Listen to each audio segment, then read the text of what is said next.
Welcome back sa aking YouTube channel, Jeremy's TV Manila. Like, share, and subscribe. So, ang topic natin ngayon for today's reflection, mabuting balita sa araw na ito.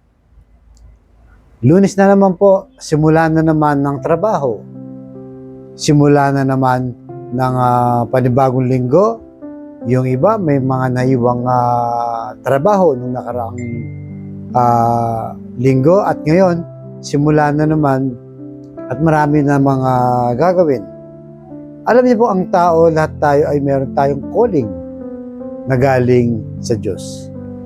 Sabi ni Mateo, chapter 4, verse 14, kayo ang ilaw ng sanlibutan, ang isang lungsod na nakatayo sa ibabaw ng isang burol ay hindi may tatago. So yan po, napakalinaw yung sinasabi ng ating Panginoong Jesus. Inilarawan tayo na isang ilaw. Siyempre, pag sinabi mong ilaw, ay tandayan, no? Na liwanag, makikita mo ang lahat, wala kang maitatago.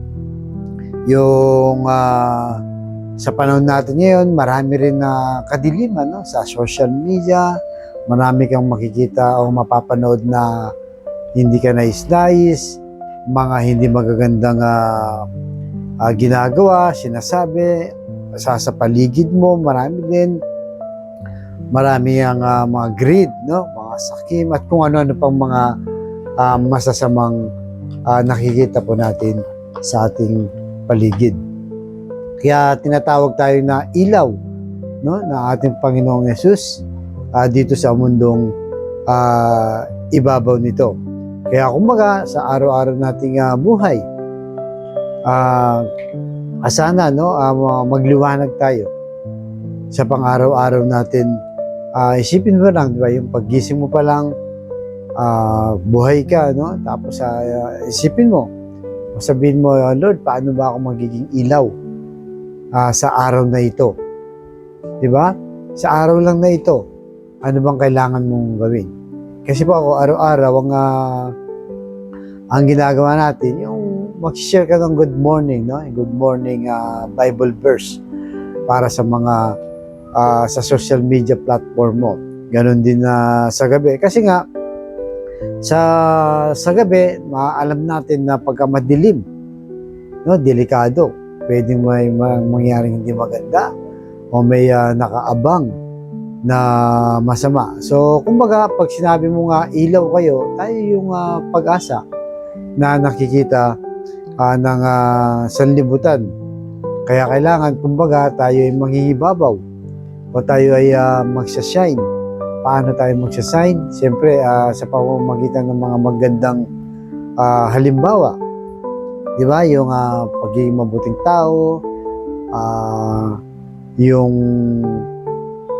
mapagpatawad, responsibilidad, no? Kailangan po yung connection natin ay yung source pa rin natin ay ating Panginoong Jesus. Dahil nga pag nawala siya, wala na rin po tayong liwanag. Ganun po, no? Kailangan yung relasyon po natin ay tuloy-tuloy lang. Dahil hindi pwedeng huminto. Dahil pag huminto, imbis na maging ilaw tayo, magiging kadiliman na rin tayo. At tayo na rin yung magiging modelo sa pang-araw-araw nating buhay. So, sa panahon po natin, busy ang mundo, maraming pinagkakahabalaan, pero siyempre, yung panahon mo ba, no, napupunta lang ba sa kadiliman o sa kaliwanagan? So, piliin po natin, lalo na tayong mga Kristiyano, no, Katoliko, na talagang pag sinabi mong Kristiyano ay talagang connected ka kagad sa ating Panginoong Jesus. Kaya napaka-importante po yung relasyon sa Kanya na hindi tayo bibitaw, na lagi nandyan, sinasabuhay natin. Ano naman natin, hindi po ganun na kadali, no? O tayong lahat, challenge sa atin yan na maging ilaw sa mundong ito. Pero yun talaga po, no, ang ating call o yung ating purpose dito sa mundong ibabaw. Diba? So, para saan pa kung tayo rin ay kasama, no, sa magiging kadiliman ng mundong ibabaw na ito. Kaya manatili po tayo. Sikapin po natin para hindi tayo mawala, siyempre. nandyan yung lagi tayo magdasal, magpasalamat, magsimba, para hindi tayo naliligaw at mananatili tayong ilaw. Kasi yan po ang pagka-describe sa atin ng Panginoong Yesus. Kaya sa mga kapatid natin ngayon na nanonood sa aking vlog, na may problema sa pamilya, kalusugan at pinansyal, sabihin mo kasi napakasimpleng dasal na kung ikay maniwala, magtiwala sa ating Panginoong Yesus, ay tsak yung pagkakalob sa iyo sa tamang panahon. So tayo manalangin, Lord, bless niyo po ang kapatid naming nanonood sa aking vlog na maluba na po ang karamdaman. Lalo na po ang tita namin, si Tita Mila, loobin niyo po na makarecover na kagad. Bumalik na kanyang kalakasan at gabayin niyo po sila, lalo na po si Tito Rory na laging nandyan sa kanyang tabi. Yakapin niyo po sila, palakasin ng loob at patibayin po.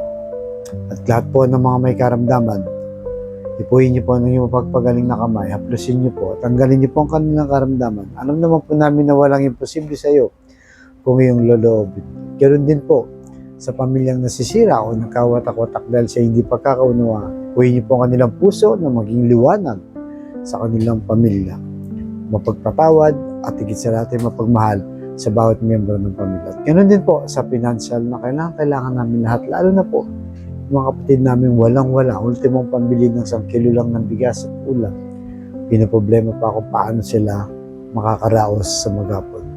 Bless niyo po ang aming hanap buhay para sa aming mga pamilya. At patawarin niyo po kami sa aming mga kainahan at kasalanan. Ang lahat ng itiniling namin sa matamis na pangalan natin, Panginoon Yesus. Amen. To God all be the glory. Sa ngalan ng Ama ng Anak, sa Espiritu Santo. Thank you very much po.